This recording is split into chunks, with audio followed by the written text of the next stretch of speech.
Well, score one for social media pushing back successfully against legacy media being manipulated once again by Russian propaganda.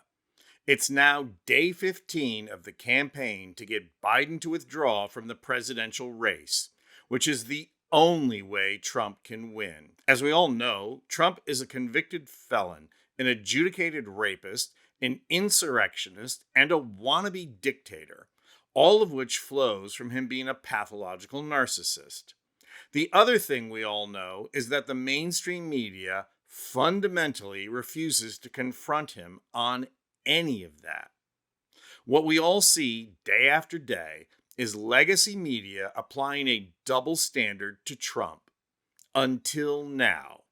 Today, one of the largest newspapers in the nation did what every media organization in America should have done: called out Trump. Thanks in large part to the Russian propaganda machine interfering in yet another US election, up until now, the mainstream media have us locked into an episode of the Brady Bunch. It's been nothing but Biden, Biden, Biden. And when the mainstream media get locked in, politicians are sure to follow. And they have. With first this one and then that one playing right into the game and asking Biden to withdraw from the race. As if there was some kind of mechanism already in place to make that process go smoothly, instead of raining chaos on the Democratic Party. Social media activists have pushed back mightily every day, trying to remind people what this race is really about: the weakest Republican candidate to ever run for president, and his desire to replace democracy with authoritarianism. Well, finally, that pressure has achieved results. Today, the Los Angeles Times, the largest metropolitan daily newspaper in the country, released an editorial denouncing Trump as patently unfit for office. And while the Times acknowledges that Biden had a poor performance at the CNN media event that some are calling a debate, it also makes clear that it's time to refocus attention on the only candidate in the race who is patently unfit for office, any office, and an imminent threat to democracy: Donald Trump. And it's one thing to make a point, but the LA Times then drives that point home by writing, "It's unbelievable that the nation is spending so much time on the question of Biden's verbal acuity when the greatest concern ought to be that his challenger is a self-aggrandizing felon and twice impeached election denier." And like any good opinion piece, the writers then bring the facts to back up their argument, writing that Trump fomented the January 6th insurrection, shows contempt for the rule of law, and shamelessly lies in pursuit of more power. He's an authoritarian who admires murderous despots, wants to jail his political enemies, and has publicly flirted with declaring himself a dictator on his first day back in office. And these are precisely the things that, up until now, legacy media has shrugged off as Trump just being Trump, which is exactly what they did in 2016, when Trump denigrated immigrants and then, as president, ordered the Border Patrol to take children from parents crossing the border and lock them in cages. And let's just stop there for 1 second, can we? Because we need to look in the mirror and say, yes, we are the country that took children from their parents and locked them in cages because they had brown skin and came to our border. I mean, cripe, if the idea that another Trump presidency would allow this serpent to come into the White House, and that doesn't convince you to vote for Democrats up and down the ballot, I don't know what will.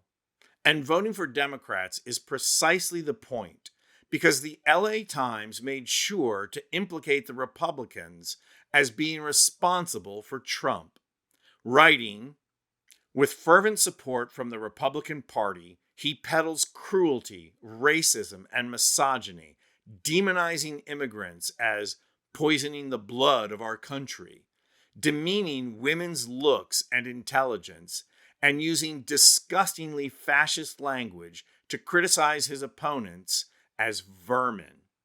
These are all points that Trump should be hounded about by the mainstream media, and yet they just move on to the next outrage, get their clicks and shares, and go their merry way. But today, the LA Times is calling a halt to all of that, reminding us of one of the most important issues with regard to Trump, that he has been denounced. Yes, denounced by over 20 former staffers and cabinet members as unfit for office and as a malignant narcissist. Is this bold LA Times editorial too little, too late? No, it doesn't have to be. We still have over 3 months of a campaign to go. And sure, legacy media is still locked in. Just today, The Atlantic's David Frum described Biden's press conference as heartbreaking. Seriously? Did he watch the same press conference where an American president gave detailed answers about American foreign policy? I'd like to quote a famous leader here, David. Comrade Putin is very proud of you. No, seriously. The famous leader I would like to quote is Barack Obama, who said, "Don't let the perfect be the enemy of the good." Obviously, Biden is not the perfect candidate. He's not perfect. I mean, the guy's not even Italian, so how could he be? But as the most legislatively successful president of the modern era, Biden is a good candidate, and the candidate who can readily defeat the disaster of a Republican candidate, Donald Trump, who loses voters every time he makes a public appearance. The LA Times editorial can be the turning point for newsrooms across the country to refocus and reframe, to get off the Biden must resign bandwagon and grill candidate Trump. Obviously, it's not going to happen overnight, which is why social media and other media outlets have to keep up the pressure. We have to support and tune in to alternative media and post up what we hear and what we know. Syndicated liberal talk radio host Stephanie Miller has been pushing back against the mainstream media for over 20 years now. Her father was Barry Goldwater's running mate, and the first thing she'll tell you is that this is not the Republican Party, but a MAGA zombie in its place. Tom Hartman and Randy Rhoads are also out there fighting the good fight, as are a number of social media outlets. Our job is to help them push back by pushing the truth about Trump and to keep people riding with Biden. We can't lose sight that we need a blue tsunami in November, and it's up to us to make it happen. I don't know about you, but I'm subscribing to the LA Times today.